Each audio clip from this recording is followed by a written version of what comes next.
All right, so as we go down our tree, we need to have, well, we don't need to, but it might be nice to have a way of uniquely identifying where in a tree a subtree lives, right? This kind of goes along the lines of a memory address or something like that. And we talked a little bit about how we uniquely identify something in a tree. Let me open up Keynote here.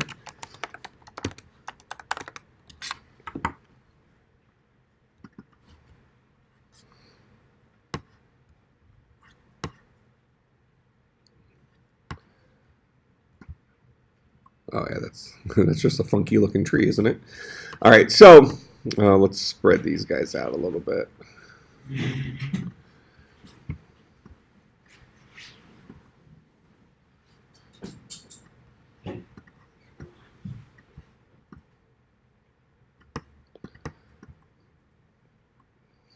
We'll call that pretty good. All right, so this is what our tree currently looks like, for example. And we would like to know, maybe if we're looking at this node, where in the tree that node lives. And that's where this lexical address comes in. And it also helps us test the accuracy of our tree, right? Last time we kind of tested our accuracy by, we kind of drew out the order in which we were adding the stuff, and then when we printed it and the way we were visiting those nodes, we were thinking about, okay, well, this is the order in which we would visit them, so this would be the output we should get, or something like that, right? Just to prove that the stuff was being entered into our tree correctly.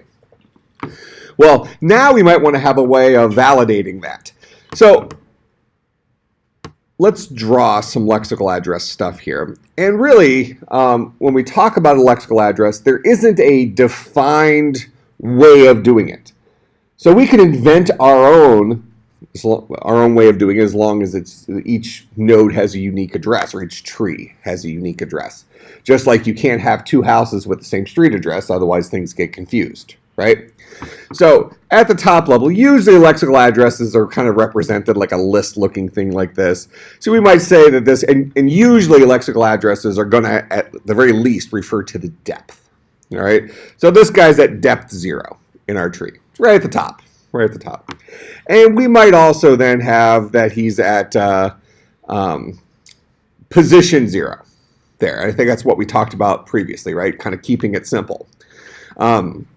So with that in mind, we might go down and let's kind of augment let's just do one layer of our list. And there's, yeah, that'll work, one layer.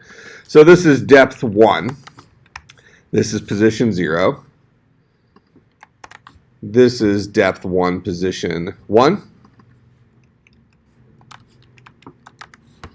Something like that. Now, one issue we run into here is as our tree gets wider and wider and wider, all of a sudden you might have, depth 32, position 28, okay, something like that, which might not necessarily be all that meaningful to us. You're going to have to do a lot of reverse engineering to kind of figure out where that guy lives in the tree leaves or something like that. So we might want kind of a more concise way of representing an address within a binary tree. Now, we know that the most children that a subtree can have is 2, right? It's the most children a subtree can have. With that in mind, couldn't we, beyond depth, couldn't we keep track of whether or not this was a left or a right child? Something like that? That kind of makes sense. Relative to the tree above him. Okay, so with this in mind, this guy is at depth 1, and he was the left child of the tree above him. This guy's at depth 1, and he was the right child of the tree above him. Now, we could do it as a 0, or we can do it as an L and as an R, if that makes us feel better. It's fine. Okay, so that's a left child, that's a right child. This guy is depth 2, and he was a left child. This guy is depth 3.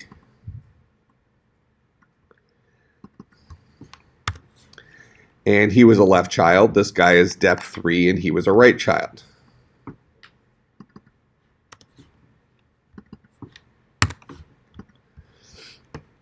All right, this guy is depth 4, and he was a right child.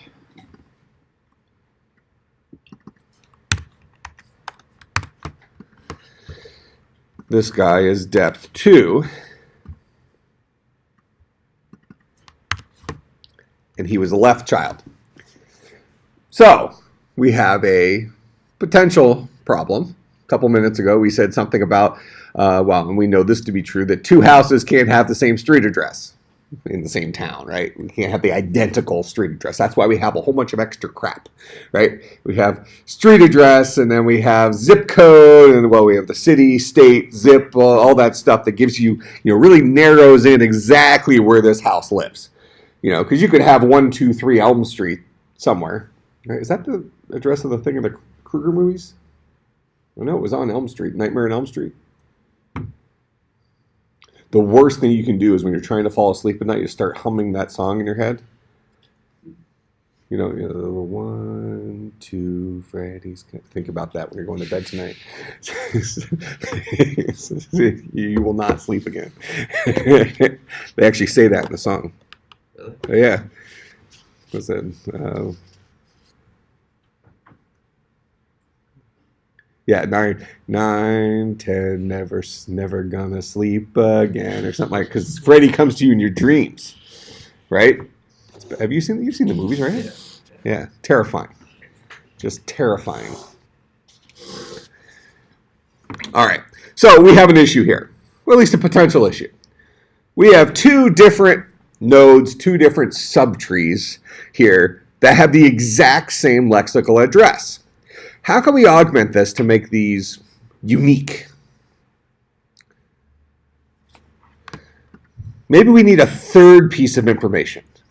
What third piece of information could we include here in our lexical address to zero us in on the neighborhood?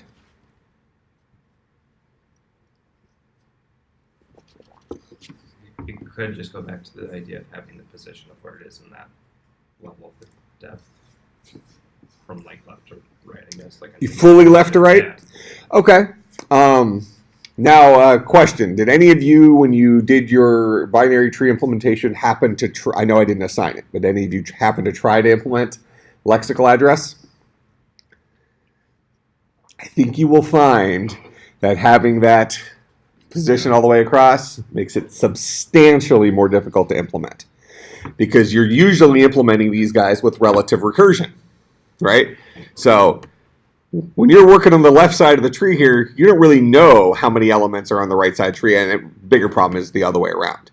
So when I'm over here, I don't know how many left and rights were over here at that same level. I don't know if it was a 0 or 1 or 2 to give me my value over here. Does that make sense?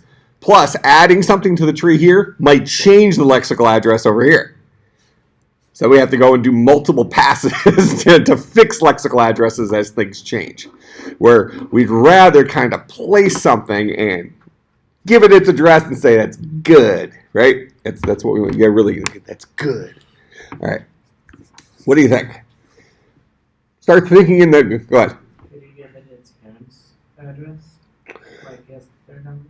You could. I thought that, but you could still have duplicates. Let's see. Would you have duplicates then? Couldn't we give both 2 L's a 1 L as their parent? Potentially. Yeah. Yeah, you potentially could have that. But to take his idea to the extreme, we could give it the full path, right? the full path of his lineage, all the way back to the top. But even then, you potentially could have a duplicate path, right? So how can we uniquely identify these guys at this level?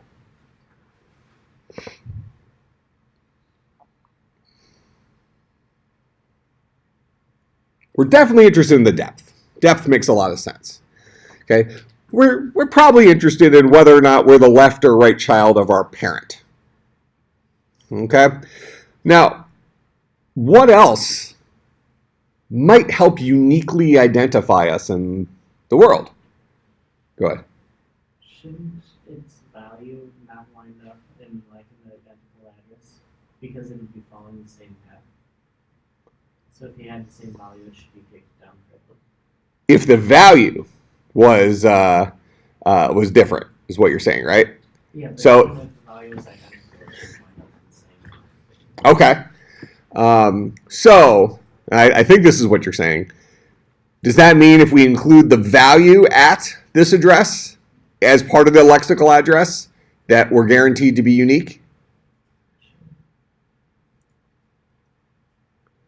Like, for instance, if part of this lexical address was to say, this is a, here, we'll put it at the end.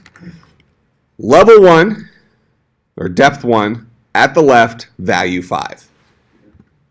Does that uniquely identify that guy? Can we have any other trees at level 1 to the left with a value of 5? Is that possible with the rules of a binary tree?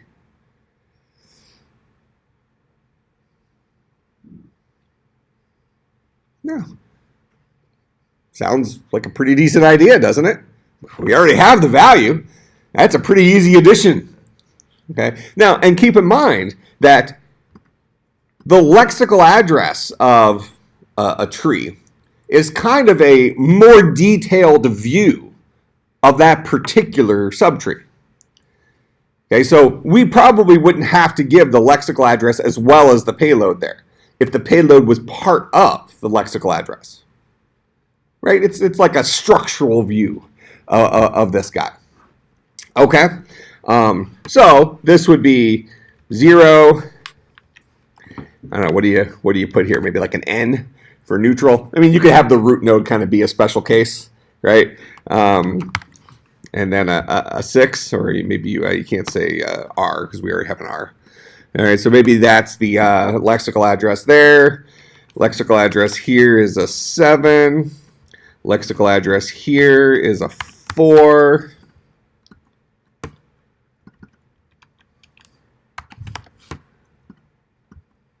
Seven, 3,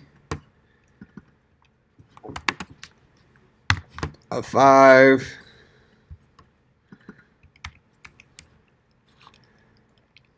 and then a 5 here. What did I do there? Nailed it. Oh, we got to go up. Oh, I did it. Okay, so something like that. Now, this is a very historical way of representing a lexical address. What's this first element represent? That's our depth, right? This guy represents the position in the subtree, whether it was left or right child. This guy represents payload. But we have to remember that that's the order in which we added the stuff, which might make something like this a little bit confusing. Which is the depth, this 3 or this 3? Does that make sense? Do we have a more modern way of representing a lexical address that maybe the cool kids would implement? That gives semantic meaning to each of these elements.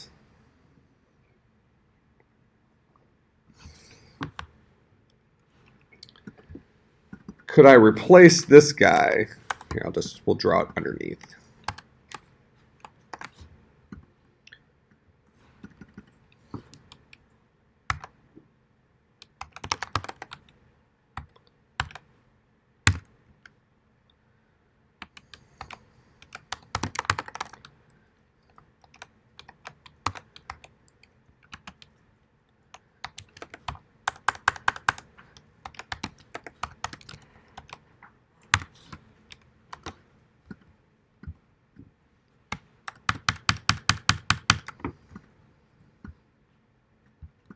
What is this? What does that look like to you? A lexical address class. Represented as what? What format is this in? I'm connecting a dot for you.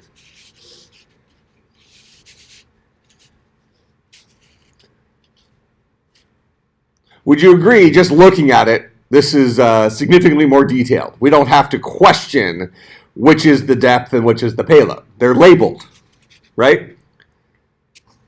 What's this format called? I think we've all seen it before. I want to say maybe last semester we wrote a parser for it. Maybe say corresponding arrays. You have it, I guess. No, we didn't do a JSON parser. Are you lying? No, I'm not lying. We've at least talked about JSON and XML. We've talked about data representation languages. This is JSON. We've all heard about JSON in here, right? Ways of representing data.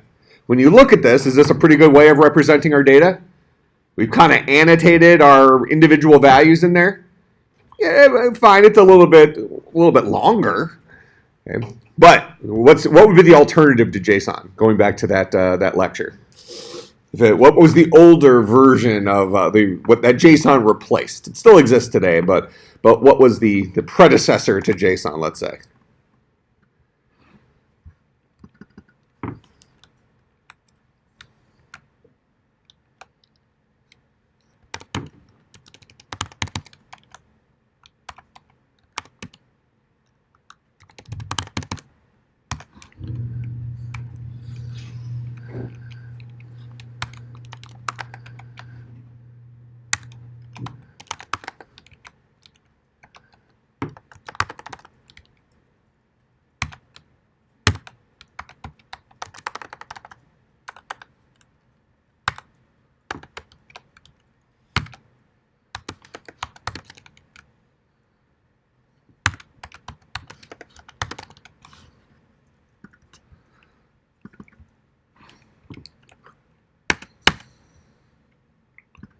I'm going to shrink this down some and format it a little bit.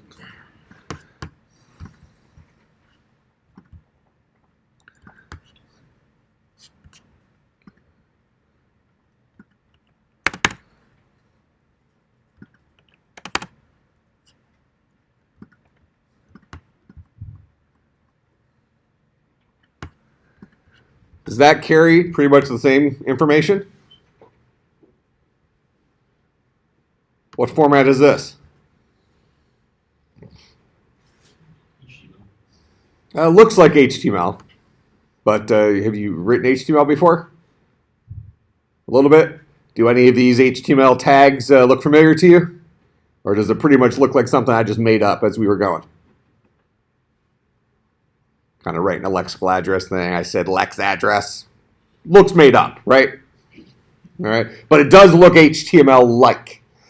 So what data representation language was inspired by HTML to the point where we can now implement it using this other data representation language? In fact, in your browsers, it's usually disabled by default, but we have something called XHTML.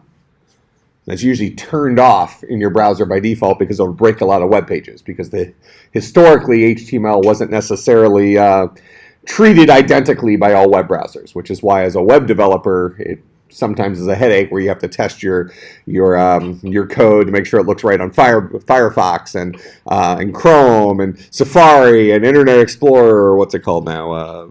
The stupid browser, Windows Edge. Yeah, that one.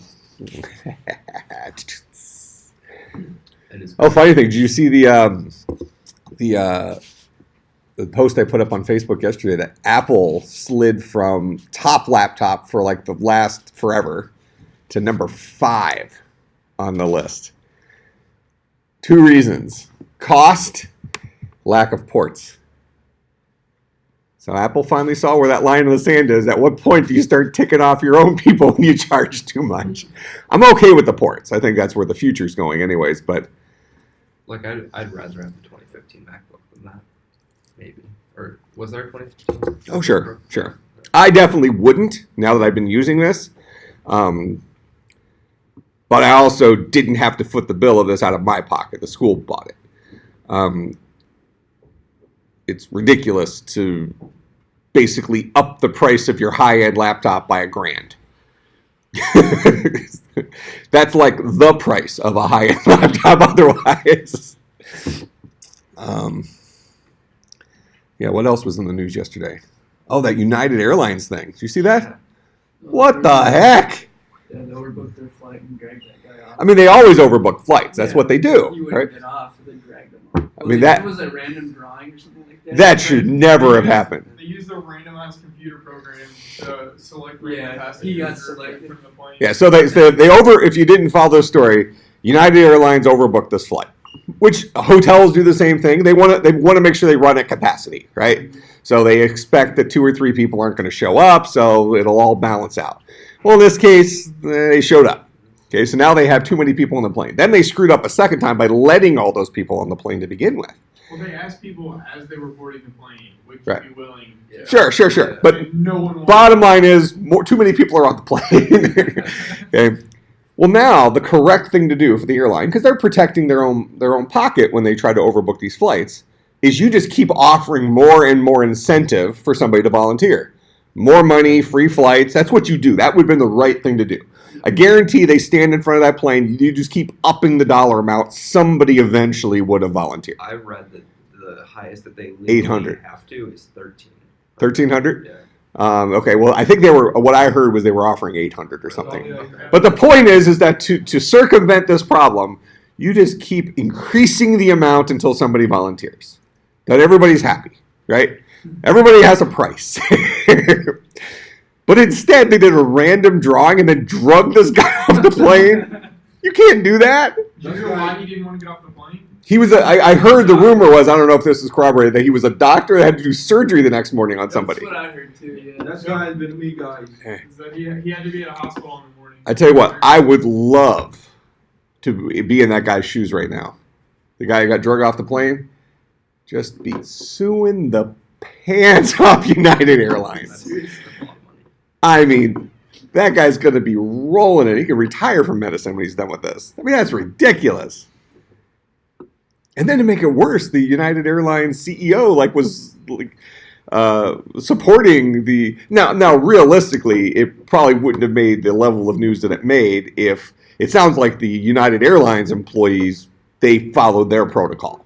You can say that whether that's fair or not, but the real problem was when they had the Chicago police or airport security people, which I think are police, get on the plane and get a little handsy and drug the guy through the aisle with his shirt was coming off and stuff, and he smashed his head onto the armrest. I mean, it was ridiculous. I think they're trying to push the blame onto the Chicago police, which that probably was where the line was really crossed. But that's not. I mean, you don't sue the police; they don't have any money. You sue United Airlines. It's where it's coming from. That guy's Vietnamese guy. Huh? That guy's Vietnamese guy. He was a Vietnamese guy? Oh, well, then I guess it was okay. I see. I thought he was American. But you just can't treat people that way. I don't care what they did. You know, they said he acted belligerent when he lost the drawing or something. Well, who wouldn't? He was ticked off that he was randomly selected to not fly on that flight. I always want to take the bid when it's offered on flights, but nobody in my group ever feels the same way. Oh, Sometimes it gets pretty good, where they're offering you all that money, a new ticket, and a hotel. Yeah. permit. Well, I think this guy was going to be out in the next flight. Yeah, I mean, so it wasn't going to be that big of an inconvenience, but he had They were plans. talking about putting people up in a hotel and having them stay another night. Oh, were they? Yeah, See, I didn't they hear were that. going to cover their next flight after that. If you're ever looking for a free flight with Southwest, just fly the same day I'm flying. If I ever need a free flight with Southwest, I'll just call my neighbor. Oh, is it a pilot or? He flies for Southwest. Has been going Okay, so he gets you- So he can just put people in the jump seat whenever he wants. Oh, nice. But I almost always, because all these airlines, they all overbook their flights, right? So pretty much every time I fly Southwest, I'm bumping somebody because I get my free extra seat that I put Mr. Gonzalez in. You've seen pictures of that, right? He sits there with his seat reserve sign, and they give him drink tickets. It's awesome. Mr. Gonzalez is awesome. Everybody loves that guy. We come around, they give him $20 in drink tickets. He's a doll. But yeah, so somebody always gets bumped off my flight, and I assume they get cash and a free flight. I mean, that's great. How did we say? Oh, news. That's right. We were talking about technology, then Apple computers, then what else was in the news? Airplane, and now we're talking about Vietnamese people apparently. But that was an accident. We didn't even know we were going to be talking about that. All right. So he mentioned this guy kind of looks like HTML, right? So what kind of looks like HTML, was inspired by HTML, was the predecessor to JSON.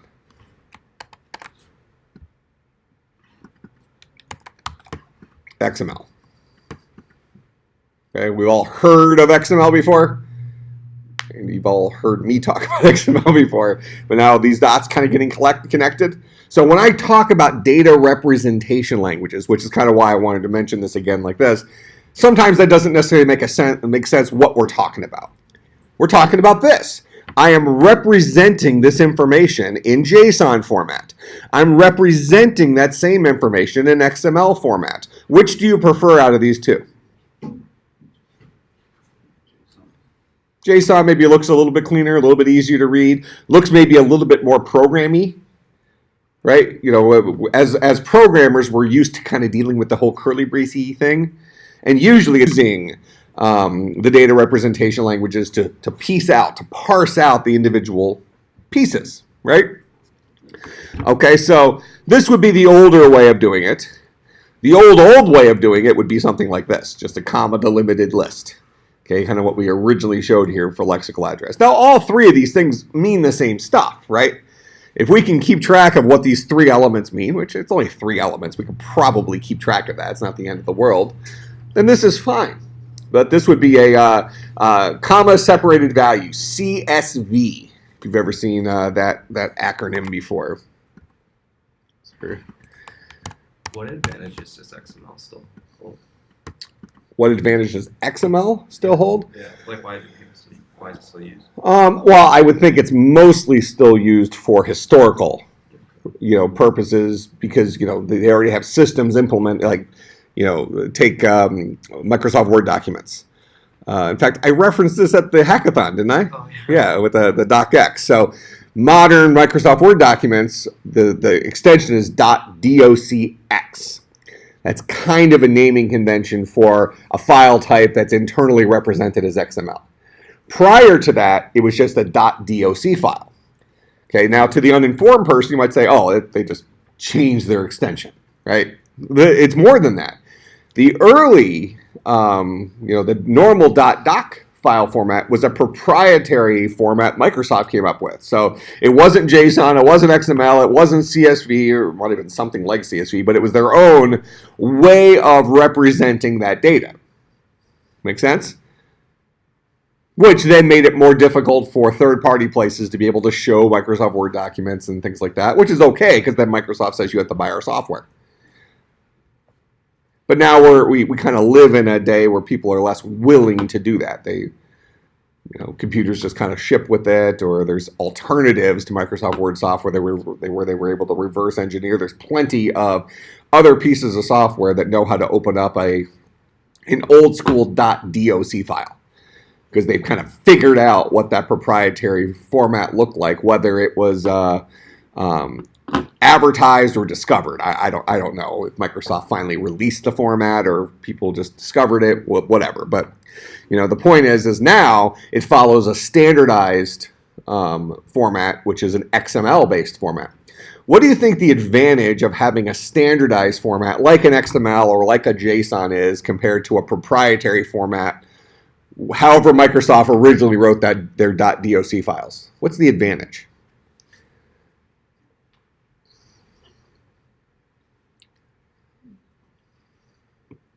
Plays nice with others. Okay, plays nice with others and is also more compatible with generic tools. We could write a XML parser, something that knows how to take an XML document and piece it apart. We can write a JSON parser, something that knows how to take any JSON document and piece it apart. We still then need to look at the key value and name value pairs to find out, well, what does this data mean? But we know we can get the parts of that data, right? If you look at XML here, here's an opening Lex address tag, here's a closing Lex address tag. In between, here's an opening depth, closing depth, opening position, opening payload, closing payload. So there's a structure to it that we could write a parser where we're looking for the opening angle bracket that's not followed by a front slash, and then the opening angle bracket that's followed by a front slash. The stuff that's sandwiched in the middle is the value, right? And the name of this position thing is what comes after the opening angle bracket up to the closing angle bracket. That's the name of the value. The value itself is that guy. We could write a piece of software that could take any XML document, we'll piece out those parts, right? So then it doesn't matter what data it holds. We can use that one XML parser to get XML-based data. Same thing with JSON. So now we can have generic parsers that are built into most of our modern programming languages to just do this. Or if we had a proprietary system, well, then you have to write a parser for Microsoft's Word.doc format. Then you got to write another parser for XYZ proprietary format, so on and so forth. Okay, so having standardized ways of doing this makes some sense. We see that the weakness of CSV, comma, separated values, which like a lot of like Excel documents, you can import a CSV document or whatever. These are very simple to parse, right? Just look for commas. But what limitations does that then have? Can't have commas in your values, right? Values can't have commas if you're separating them by commas. Okay, and you also lose the labels. Okay, instead of having name value pairs, you just have values. So you have to figure out what those values mean. Now, for a human being, most of the time, if I gave you 10 different data sets that were just comma delimited stuff, we're smart enough that as long as it wasn't like, really strange, obscure things, we could probably make a pretty decent guess at what it is. Oh, those are billing records. That's a person's first name and last name and their address, right? We can look at that as a person and figure that out. But we're talking about representing stuff for computers and having our software generically figure out what data was given to us and what wasn't given to us. Okay? We don't have that whole perfected AI thing yet where our computers are thinking like people. Okay? It's not easy for us to do that. So we need to add some context to our data. This value here is the depth. This value here is the position. This value here is the payload. We've added context to it. And that also means it doesn't matter what order we send that data in, right? It doesn't matter if we put payload first inside of this JSON string, because it's still just a name value pair. Where with CSV, it very much matters the order in which the things were in there. Okay, so modern cool kid is JSON. A little bit older is XML. Both of these guys solve the problem reasonably. We can say that this is a bit more verbose, so it's seems a little crowded. Who cares, right? It's not taking up that much more data, and computers are really fast and good at parsing stuff. So the reason to use one versus the other isn't because of that. So there goes that's kind of why we haven't just completely abandoned XML. Plenty of stuff's currently written in XML. Why reinvent the wheel if it's not a problem, right? Now, having said that, JSON does bring one additional thing to the table that XML does not, and that's collections, effectively arrays. So you can have an array of JSON objects, where you really can't pull that off in XML. You can sort of fake it.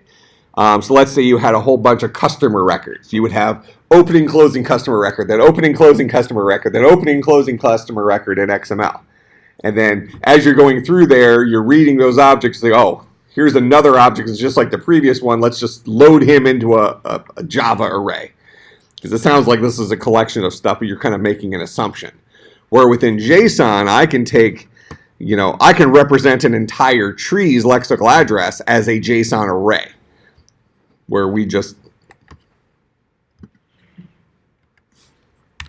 I'll just give you a 2-element array of the same element.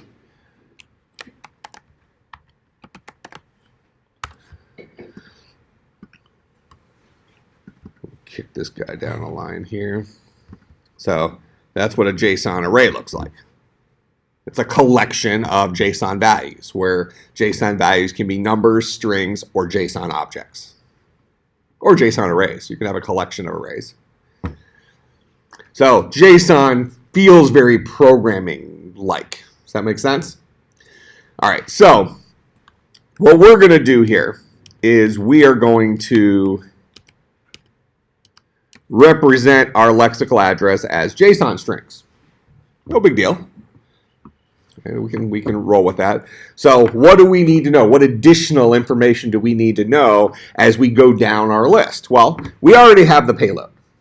Comes with it, right? We have that value. So we need 2 additional things. When we add something to our tree, we need to make sure that we are advertising the depth at which it's being added. Well, we know that at the very top, we're at depth 0. If we can't add it there and we go to add it to the left or the right, we let him know that you are now depth 1. If he can't add it there, you are now at depth 2. You can't add it there, we're now at depth 3. So you just keep adding 1 to your depth as you pass the buck. All right, so you're calculating the depth as you head down the tree. Similarly, we also can easily make that decision of, am I trying to add it to the left or am I trying to add it to the right? Just pass in L or R. Okay? If you're less than or equal to me and I'm trying to add it to my left subtree, I'm going to pass in an L, left. If you are greater than me and I'm trying to add it to my right subtree, I'll pass in an R, right. Does that make sense? All right. So those 2 pieces of information will give us the JSON format. So what we're going to do here, we'll come into our binary tree. Here's our payload. We're going to add 2 more variables here. We're going to say private, let's say private char position. And then we're also going to have a private int depth. 2 additional pieces of information. When we create a binary tree, we're passing it its payload. We also need to go ahead and pass it its depth and whether or not this guy was a left or a right tree. So we're going to give it 2 additional pieces of information here. So we're going to say int depth and char position. We'll say this dot depth is equal to depth. This dot position is equal to position. Like that. So whenever we finally create a binary tree to place a value, we'll go ahead and give it a depth and a position.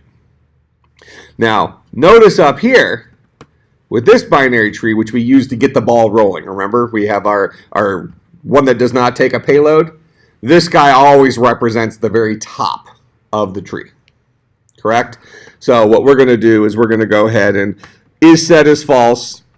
We're going to say this dot depth is equal to 0. This dot position is equal to maybe N for neutral, something like that. It's in the middle. Or you say M for middle. It's not left or right. Yeah, maybe that's it. Maybe M for middle. I kind of like that. But that's very much a special case, right? That's the root node of our tree. That's the only time we use this guy, is to get the ball rolling so that we can have a tree of trees. Okay. Now, down here is where we pass the buck. So when we're adding something to our tree, the only time this would ever happen is on the initial root node. Correct? When the value is currently not set, when we created the empty tree and then started adding stuff to our empty tree. Right? So the only time something is not set would be right off the bat. Whereas in here, we set is set to true when it's first built, because it was set as part of its constructor. Okay? So the only time we'll ever do this is if it's not set and we know that depth and position are already set. It was done in the constructor. Otherwise, if the payload should come to the left, actually it's going to be a left subtree. Then, if the left subtree is null, we don't have a guy there, we're going to create that subtree. And that subtree is going to have that payload. It's going to have a depth that's 1 greater than my depth. This dot,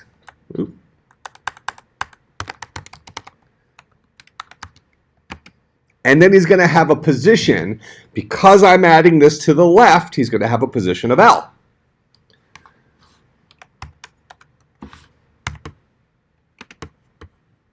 That makes sense what I'm doing there?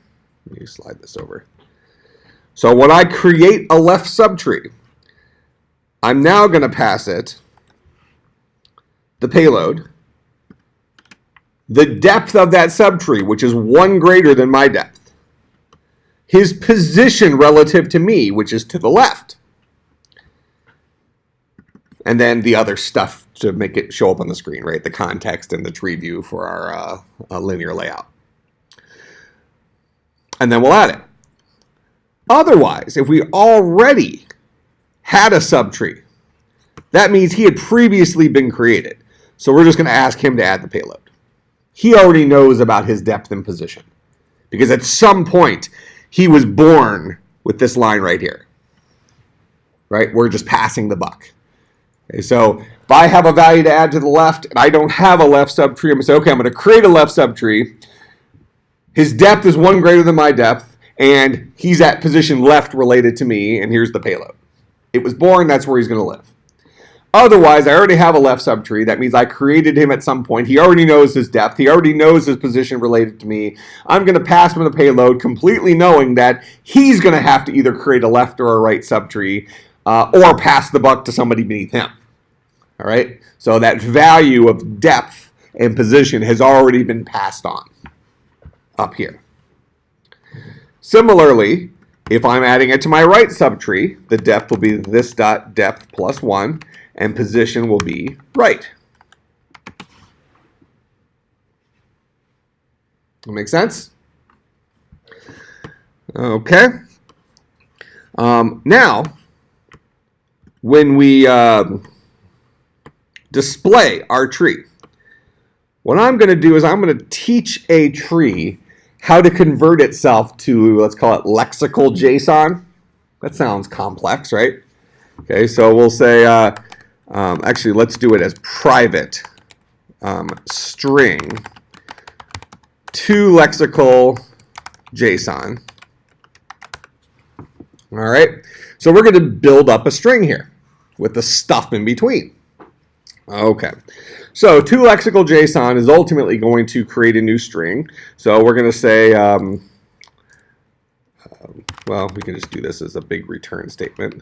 So we're going to have an opening and closing curly brace for a JSON string. We're going to go ahead and we're going to say, what do we want to do first? Depth, something like that. Now, this guy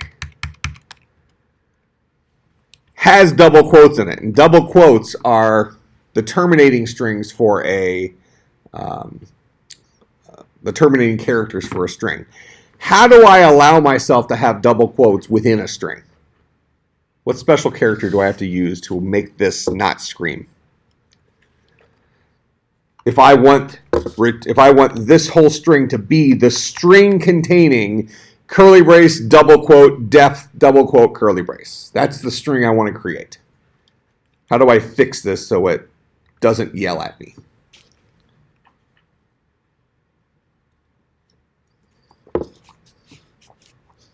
We've learned this, right?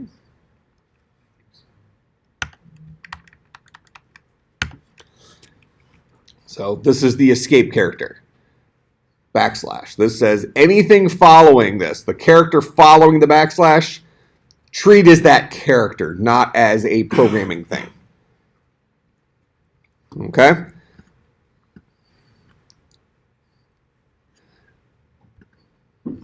Then we're going to have a colon. Now we actually need the value for our depth. So now we're really going to end the string. We're going to concatenate onto that this dot depth. Then we'll concatenate onto that another string.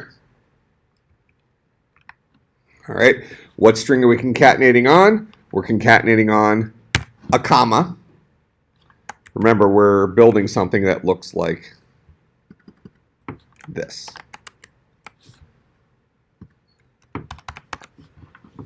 So we have this part, we have this part, we have this part with this dot depth, then we have the comma, and if we want to put the space in there, we can. So now we have this space. Then we're going to have backslash position, backslash double quote. Then we're going to have the colon. Then we're going to, this guy we're representing, it looks like as a string. So then I'm going to have a backslash double quote, then a real double quote to end that string, concatenated with this dot position, concatenated with the string representation of double quote, followed by a comma, followed by a space. Then I'm going to have backslash double quote, payload, backslash double quote, colon, and then end that string, concatenate onto that this dot payload, concatenate onto that the string representation of a curly brace. So a little bit tedious, but really building that JSON string wasn't overly difficult, right? You just had to make sure you put the right escape character so you can contain, keep the double quotes in there. The reality is that while formal JSON requires those variables to be have double quotes around them, you could probably pull it off without them, since you know the values are separated by colons. You know with JSON that this is the name, this is the value. Whether or not this guy has double quotes around it is really inconsequential. Okay? But it gave us a chance to practice the escape character. So everybody understand that this will not be treated as the double quote to end a string. Instead, it'll be treated as the character that is the double quote by putting that little backslash in front of it. Okay.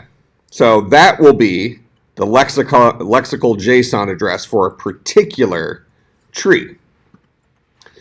Now what we'll do is up here where we actually add our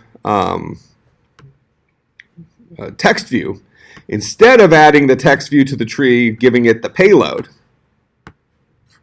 here's our add text view to tree, we're going to have this guy take in string JSON.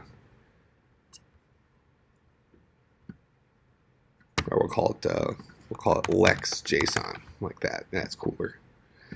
And then we'll just set the text to Lex JSON. So we're just building our text views with a little bit more complex data in it. Instead of just the payload, we're going to give it the whole lexical address of it. That make sense? So then down here, where we tell it to add the text to the tree, instead of saying payload, we'll say this dot left tree dot to lexical JSON. And now this is actually an interesting time to point out the nature of private.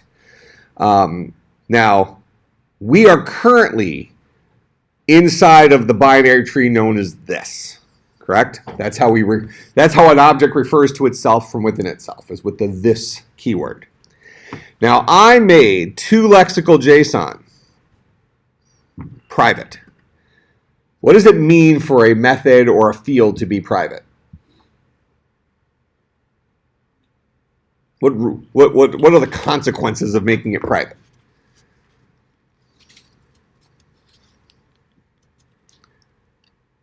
So it's just a dead group today.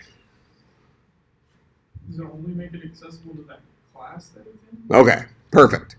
It's accessible to this class. Now, it's very easy for us to extend that definition a little bit and say it's only accessible within this instance of this class. That is not the case. By making this a private variable, it is accessible within the class named binary tree. That's when we're allowed to call it. Down here, when I'm adding a text view to my tree, so I'm saying this particular instance of binary tree, want to add a text view to my tree. And this guy takes in a string of some sort. It happens to be a lexical address JSON string that we've just invented. All right.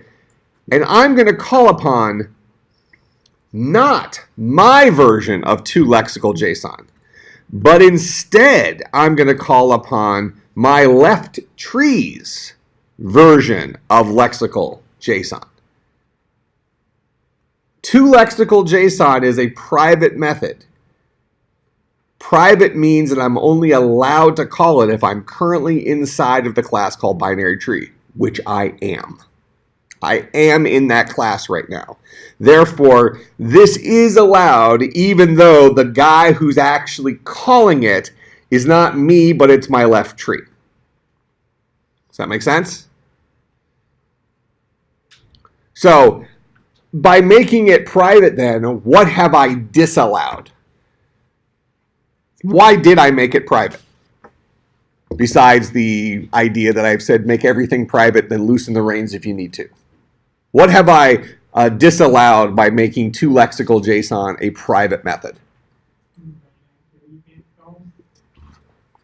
Yeah, in this case, because the other guy, really it's any other activity, any other class, but in our world right now we have two. We got binary tree, we got main activity, so the only other guy who might try to break the rules would be main activity. He's not allowed because he's not named binary tree. All right, perfect. Start for the day. Impressive. Very impressive. You actually said something. The rest of these, it's nothing. Crickets. Not even crickets. It's garbage. Complete garbage. Disappointment. And only one Mr. Gonzalez sticker. Are you going to do your sticker? Where are you going to put Mr. Gonzalez's sticker then? You're going to put it somewhere? Wall by my bed. Well, don't throw it out. If you're going to throw it out, you're going to throw it out, donate it to somebody. Or maybe you and Grace can have like a little like coming to Jesus moment and put a little sticker in your laptop. Okay, it's okay. It looks all right. Because we have to prove Dr. Locklear wrong. I guaranteed an 80% conversion rate for Mr. Gonzalez stickers on laptops. So we got to do better than this, is what I'm saying. All right. So that's our toLexical JSON that is private that we are allowed to call in here. So that's what we'll actually add to our text view that we're putting into that tree. We need to similarly do the same thing here. So here I'm adding it to my right tree. So I'll say this dot right tree dot toLexical JSON to get his lexical address as a JSON string.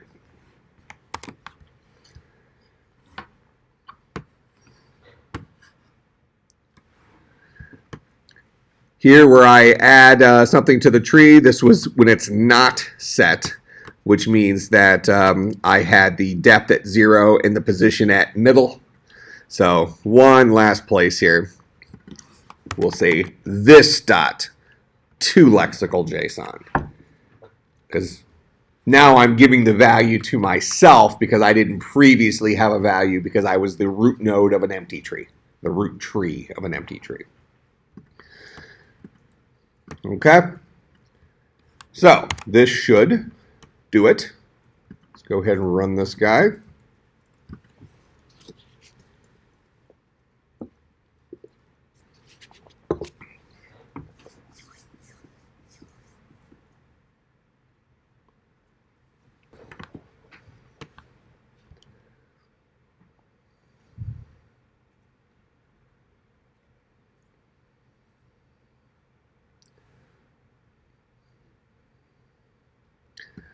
All right, so we'll go ahead and add our 5 to the top of the tree. Ruh-roh.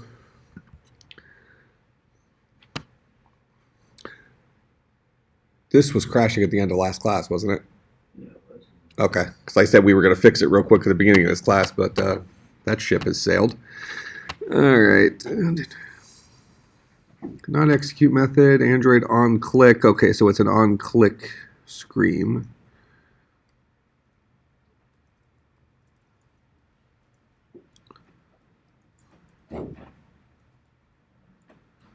Yeah. Like still not pointing to your method. Yeah, it seems to still be complaining about that method.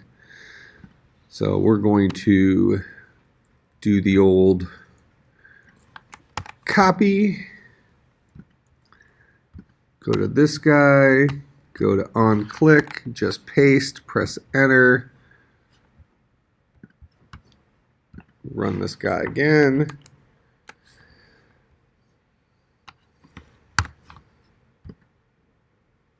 Yay, yay, yay.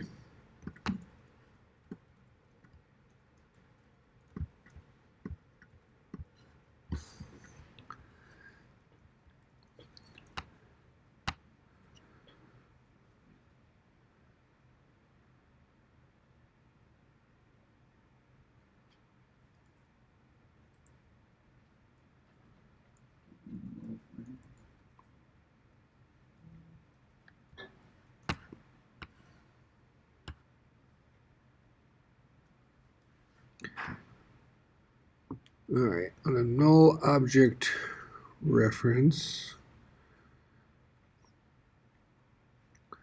So it's main activity 26.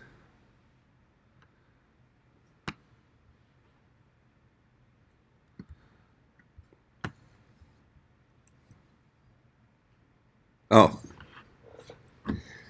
very clear what the error is right now.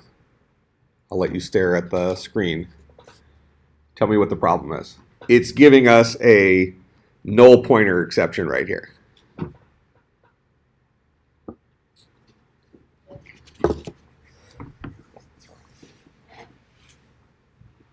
And I definitely did this on purpose.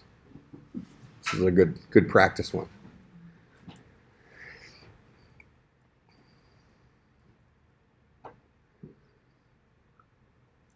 Go ahead.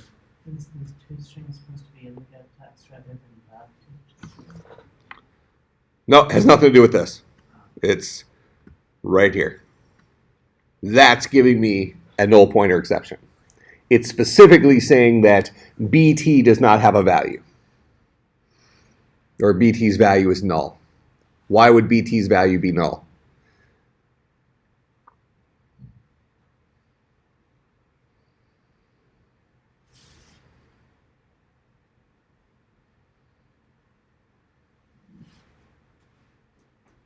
Where does BT get his value? Well, I have a variable up here called binary tree BT, right? That's globally available. So this .bt should access that guy. Where does BT get his value? Where do I originally initialize his value?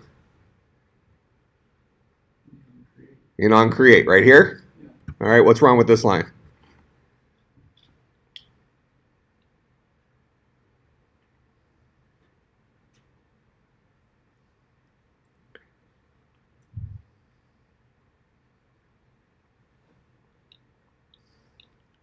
I'll give you a hint. Scoping rules.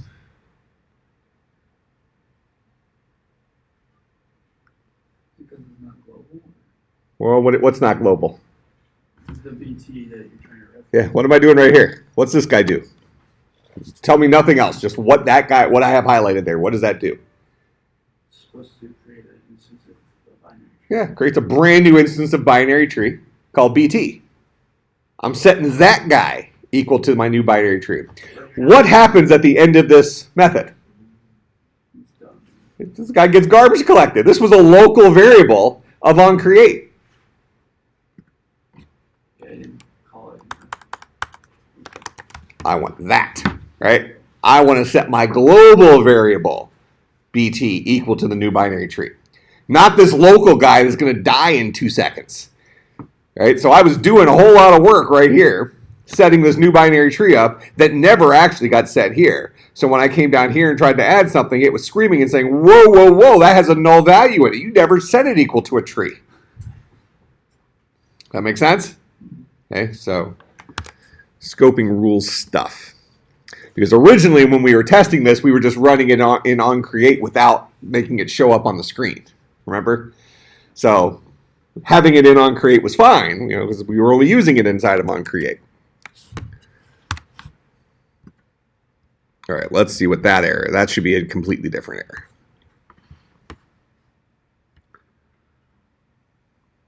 This is still complaining about that onClick thing. OnClick thing.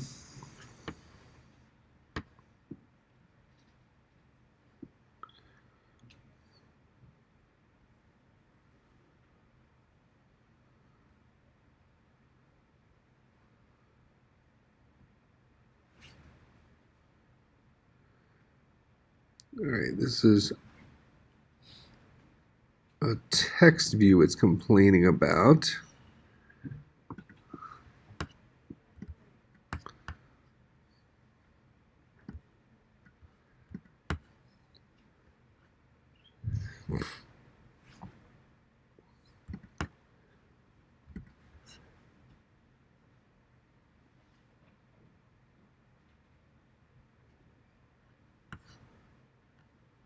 That should be okay. I'm passing in the context there.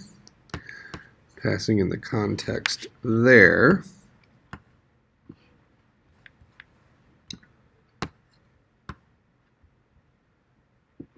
We'll just do something here real quick, just to make sure this button is getting called.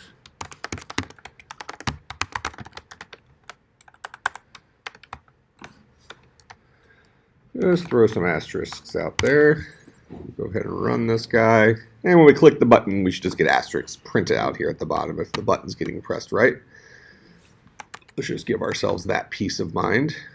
Yep, button's getting called right. Problems internally, okay. So, what are we trying to do? We are trying to add something.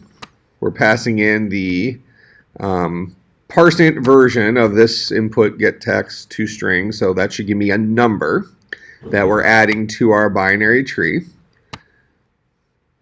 When we originally created our binary tree,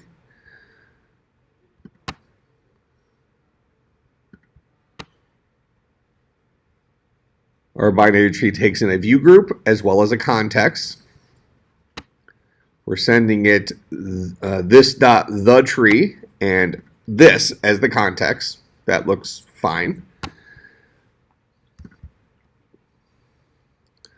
So when we add, we're taking in a payload. If this is not set, we're going to set the payload equal to this. Then we're going to add text view to the tree. What I'm going to do here is I'm going to go down to our Lexical JSON.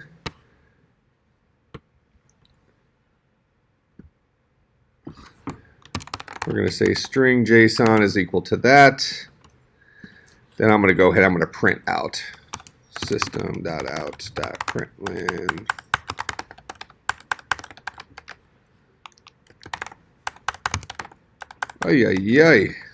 JSON, I'll go ahead and then return JSON. Let's just make sure that our JSON string is getting printed out, that our problem isn't somewhere in here.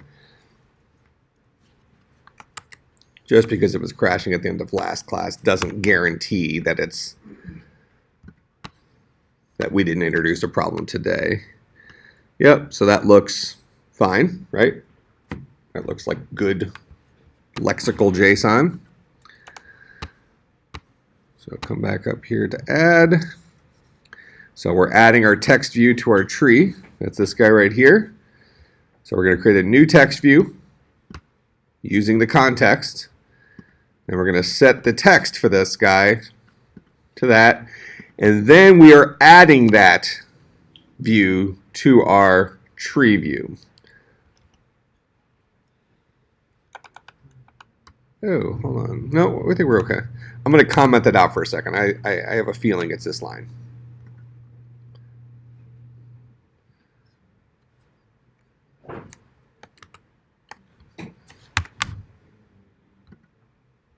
Nope, wasn't that line.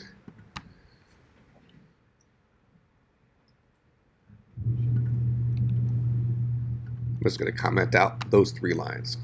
It has to be something that's happening in there because I think we're getting to that part of the code.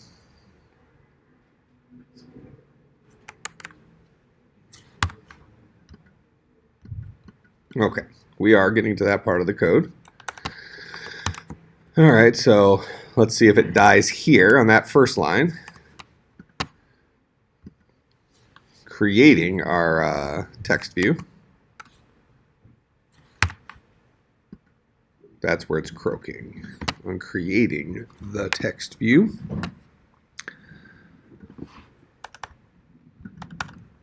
All right, and when we create a text view, we just have to give it the context, correct? Which means that system.out.println context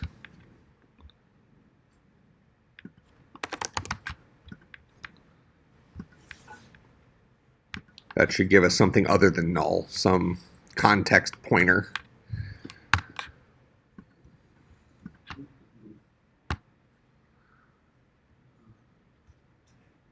That's the problem. It gives us a null.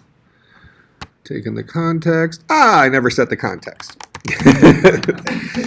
Nailed it. We should be in much better shape now.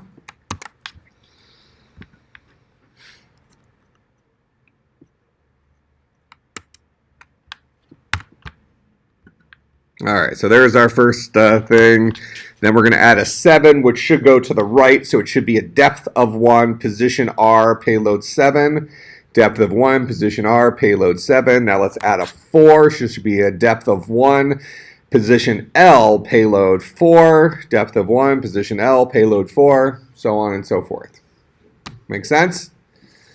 All right, so for next class, look at the book here real quick. This is not us. Have we done in order, post order, pre-order? Have you read about those? For trees? We read through 4.7.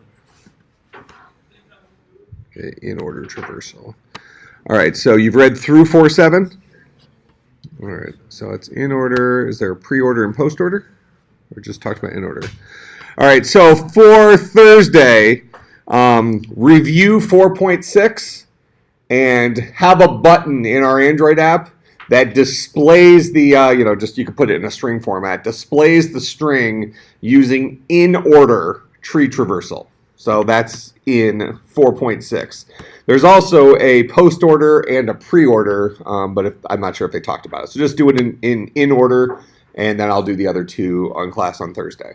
All right, so reread 4.6 so you understand how tree traversal works, and then you're going to visit all the nodes in the tree upon clicking a certain button using in order. So it should show the nodes that you visited in order. Make sense? All right, I'll put up the current code, and I'll put that assignment up on Blackboard. Don't forget today is student, faculty, staff Bible study. Just go to the cafeteria, sign in the sheet, you get a free lunch. Take your tray down to the terrace room, and you get free lunch. And Bible study. Got it and grab it. And put your Mr. Gonzalez stickers on your laptop. Or somewhere visible to everybody.